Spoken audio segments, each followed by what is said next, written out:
Hi there. Welcome to week 2. During this week, we will be embarking on an adventure together. We'll be beginning the reading of A Pilgrims Progress. And this book it's a text that it's been around for a long time. The Pilgrims Progress is the journey of a man named Christian. And if you haven't started reading, I hope that you'll do so right away.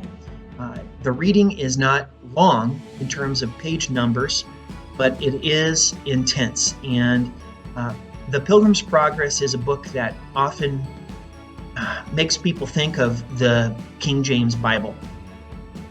It is a book inspired by Christianity and the worldview that Christ has brought into our world.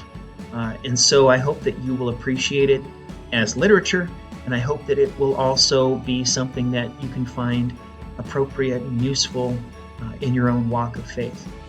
So this week is very similar to week 1, except that you will have a close reading analysis due this Friday. So the end of the week will be very busy. There is no live session on Monday. Wednesday, you have your discussion board initial posts. Remember, 150-word minimum for the first post for each of the prompts, and then 50-word minimum for a peer response. And you can go way beyond that if you want. I love to see your thoughts, and sometimes writing or typing actually helps us think through difficult problems and situations. So that's Wednesday, and then Thursday you have your reading quiz, again, due by the end of the day. This will be on the first portion, basically the first 40 pages roughly of The Pilgrim's Progress. On Friday, you will have your first passage analysis due. This is, I call it a close reading. This is a close reading of a passage from The Pilgrim's Progress, and the instructions are pretty clear on Blackboard and on the syllabus.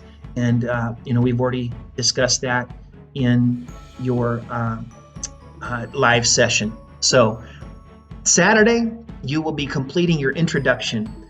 This introduction is the beginning to your culminating paper. And I just want you to understand that this is something that it's very important that you are creative and that you create an interesting beginning for your essay. It's also important that you have something that's substantial. Sometimes people think that an introduction is just 2 or 3 lines, and then you get into the essay.